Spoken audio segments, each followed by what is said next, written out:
Very warm greetings to all my dear students. I am here with second video on the chapter The Sectors of Indian Economy.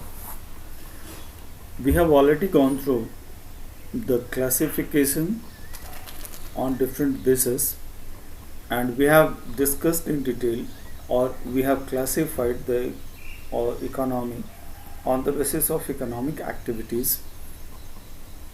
On the basis of economic activities, economy has been classified into primary, secondary and tertiary. Now, today we will understand how do we count the various goods and services and know the total production in each sector. Because we were talking about which sector is contributing more, and we have seen that we take into account the productions of goods and services, and then we find out the GDP, that is gross domestic product. So this concept will be dealt in this class. Now, what is GDP? GDP is the value of final goods and services produced in each sector during a particular year, provides the total production of the sectors for that year. And sum of productions in three sectors give gross domestic product, that is GDP of the country. Means when we count the final value of goods and services produced in primary, secondary and tertiary sector, then we get the GDP of the country. It is the value of all final goods and services produced within the country during a particular year. Through GDP, we can see that how economy is. It is big, small or medium. Measuring GDP is undertaken by the central government ministry with the help of various government departments of Indian states and union territories. So one question has been asked by one student after discussing or after saying the first video. She has asked that how GDP is important. GDP is important because GDP measures the real growth of the economy. Means if we are talking about the productions of goods and services, then we must take into consideration the productions in different sectors in terms of goods and services. The more goods and services will be produced, the more will be the size of the GDP. Okay, so that was a question that has been asked by one of the student, importance of GDP. Now the second one, that is historical change in the sectors, 3 stages. The historical changes that has taken place in different sectors has been classified into 3 stages. The first stage is called initial stage. After observing the changes that has came in the development pattern of the sectors, it has been found that in the initial stage of the development, the primary sector was the most important sector of economic activity initially. And when the developmental patterns changes over a period of time as or seen changed over a period of time, there has been different type of development, different type of pattern of productions in different sectors. As the method of farming changed and agricultural sectors began to prosper. It produced much more food than before, and many people could take up many other activities, which led to the increase in number of activities. However, at this stage, most of the goods produced were natural product from the primary sectors. Hence, most people were employed in this sector. Initially, there were no any kind of advancement in terms of agriculture productions. We were not using fertilizers. We were not using modern machines. All the agriculture and production activities in primary sectors were carried out by traditional methods, traditional instrument, traditional way of plowing were used. So initially, the most of the people were engaged in primary sectors, and goods produced were natural product from the primary sector. Now let's talk about the second stage of development. Over a long time, more than 100 years or so, because new method of manufacturing were introduced, factories came up and started expanding. Because of the demand that was generated from the primary sector due to advancement and due to introduction of new techniques, the demand from secondary sectors has increased. People begin to work in factories in large numbers, and also people started using factory goods in large numbers as they were cheap. Thus, the perfections was there with the product, and initially whatever product that was produced in the economy was from the primary sectors using the traditional methods, and so no more improvement was seen in the primary product. In later stage, we can see due to the introduction of industries or due to the development changes in the developmental product pattern, the people started using the goods produced in the factory at cheap rate. Secondary sector gradually became the most important in total productions and employment. There was a shift, and the importance of sectors also changed. Here we have seen the shift from primary to secondary. Now let's talk about the third stage. In the past 100, there has been a further shift from secondary to tertiary sectors in the developed countries. The service sector has become the most important in terms of total productions. Rising importance of tertiary sectors in productions. Why tertiary sector is very important?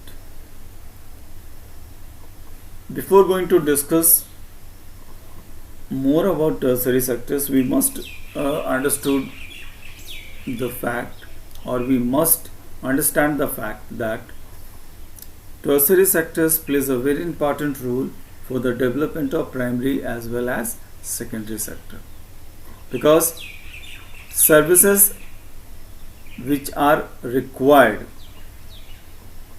has been provided. The services which are required by both sectors, that is primary and secondary, are provided through tertiary sector. With rising income of demands of different types of services also rises, and tertiary sector is playing a key role in the development of primary as well as secondary sector. So let's see, over 30 years between 1973 and 2003, productions in the tertiary sector has increased the most, and it has emerged as the largest producing sectors in India, replacing the primary sector. Role of tertiary sectors in India. Transitions shows level of country's development. It improves specialization, but it's better to avoid extending service part in economy over 40 to 50% of GDP. we can see the chart showing the growth of different type of work or different type of sectors over a period of 99 2000, growth in percentage as 99 2000 prices.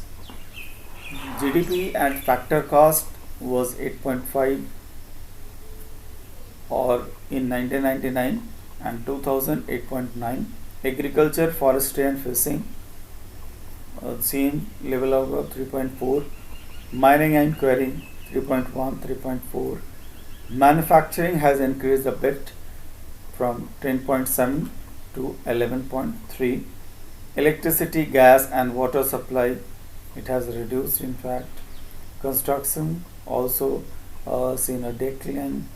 Trade, hotels, transport, communications, there has been substantial increase from 11.7 to 13.2. Financing, insurance, real estate business also has a bit increment. Community, social and personal services has also seen a bit increment. So due to rising income in primary and secondary sectors, people have started demanding for the different type of services, and due to increase in the demand of different type of services, new type of service has also been introduced, and due to all these facts, the tertiary sectors has become the most important sectors because they are providing services to both primary and secondary sector. Now we must have understood the fact that due to more goods and services productions, and tertiary sector has become the most important sectors, but still we have to give an answer to a question: where are most of the people employed and why?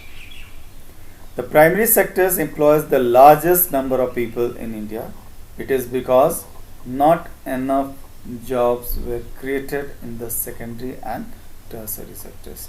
Although there has been increase in the productions in secondary sectors, although the services has also been produced in tertiary sectors, but substantially there has not been increase in the primary sectors. There has not substantial increase in the jobs in secondary and tertiary sectors. As we all know that most of the population resides in rural areas, and around 52.1% or 52.2% we can say approx people of out of the total working people, 52.2 percent people works in agriculture only. Means out of the total job creation or total employment, 52% people works on agriculture only. So this is a situations where we have found that most of the people are employed in agriculture sector. Now another concept comes: underemployment. What do you mean by underemployment? It is a situation where people are apparently working, but all of them are made to work less than their potential. If a few people move out, it will not affect the productions. It is a hidden in contrast to open employment, where persons is clearly or visibly without jobs. It is also called disguised employment. So this underemployment also happens in other sectors. For example, there are thousands of casual workers in secondary sectors in the urban areas as painters, plumbers, repairs persons, etc. So underemployment is a conditions in which the potential of a particular individual is not going to be utilized in a full manner. Let's take the example from agriculture sectors, because this type of situation is mostly visible in agriculture sectors. What is the situation? In agriculture sector, we find out that most of the people in a family will depend upon agriculture only, and whether there is a requirement of uh, all these people in the agriculture or not, we do not realize this fact. So in these situations, most of the people who are employed in agriculture sectors, their skills and abilities are not being fully utilized. Suppose in order to produce 100 tons of paddy from a particular field, there is a requirement of only 2 or 3 people, but there are 5 people engaged in the same production activities. If we are if these 2 extra people is taken out from the production process, there will be no effect on the productions. So it means that in order to produce 100 tons of paddy, we need only 3 peoples, and if 5 people are engaged in the production of the same amount, then these 2 people are considered to be extra, whose skills and abilities are not being fully utilized. So that's why these 2 people can be called as underemployment or disguised employment or hidden employment. Okay, so that is all about today's video. I'll be presenting another classification in next video. Thank you and have a nice day. Stay healthy, stay safe.